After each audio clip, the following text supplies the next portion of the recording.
اعوذ باللہ من الشیطان الرجیم، بسم اللہ الرحمن الرحیم۔ السلام علیکم، میرا نام محمد اسحاق ہے، میں آرتھوپیڈک سرجن ہوں۔ فی الحال میں Shahab orthopaedic and general hospital phase 3 Chowk حیات آباد پشاور میں کام کر رہا ہوں۔ آرتھوپیڈک فیلڈ میں میرا تقریباً تجربہ جو ہے وہ 20 سال کا ہے۔ ہمارے پاس مریض آتے ہیں، ان میں بچے بھی ہیں اور بڑے بھی ہیں، اور اس کو عام لوگ جو ہے وہ اپنی زبان میں ٹھیسے پڑھنا کہتے ہیں۔ یہ بچوں میں بھی ہوتا ہے اور بڑوں میں بھی ہوتا ہے۔ تو بچوں میں اس کی علامات اور وجوہات کچھ الگ ہوتی ہیں اور بڑوں میں کچھ الگ ہوتی ہیں۔ بچوں میں یہ مسئلہ کھیلنے کی وجہ سے اور صحیح خوراک نہ کھانے کی وجہ سے اور فاسٹ فوڈ کھانے کی وجہ سے ہوتا ہے، اور بڑوں میں جو ہے یہ مسئلہ زیادہ کام کرنے کی وجہ سے، صحیح خوراک نہ کھانے کی وجہ سے، بعض مرض ہوتے ہیں مثلاً شوگر، اس کی وجہ سے یہ چیزیں پیدا ہوتی ہیں۔ اس میں مطلب عام کمزوری جو ہوتی ہے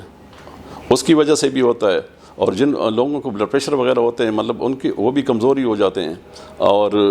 باقی کمزوری جو عمومی کمزوری جو ہم کہتے ہیں مطلب خون کی کمی ہونا وغیرہ وغیرہ، اس کی وجہ سے بھی یہ چیزیں ہو جاتی ہیں۔ یہ جو پٹھوں کی کمزوری ہوتی ہے اور اعصابی کمزوری ہوتی ہے، اعصابی کمزوری سے مطلب ہے کہ دماغی کمزوری، تو ان کو کریم زیادہ پڑ جاتے ہیں اور وہ مطلب سوچتے زیادہ ہیں ان چیزوں کے بارے میں، تبھی ان کو یہ چیزیں زیادہ پڑ جاتی ہیں۔ ان کا تدارک بھی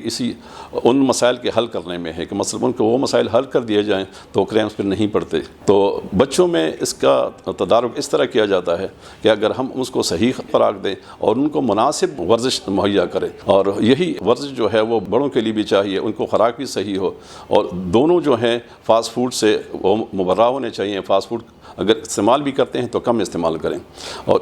میں تو آسان سا مطلب ان کو فارمولہ بتا دیتا ہوں کہ آپ کے لیے دھوپ بھی ضروری ہے اور آپ کے لیے دودھ بھی ضروری ہے، تو یہ چیزیں اگر کھائیں تو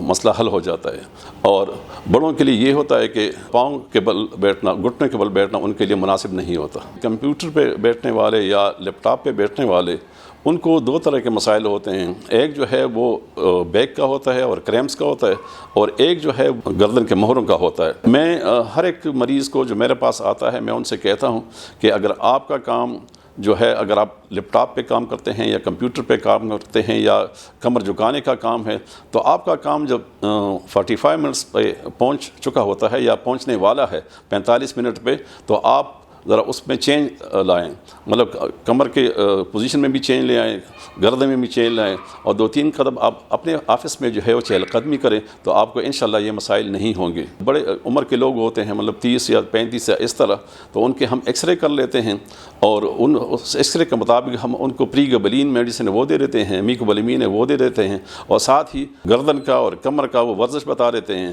اور ساتھ ہی پنڈلیوں کا اور گھٹنوں کا بھی ورزش بتا دیتے ہیں، تو ان کا مداوع ہو جاتا ہے ان چیزوں سے۔ میرے پاس جو مریض آتے ہیں تو ان کو میں تقریباً 30، 40 یا 45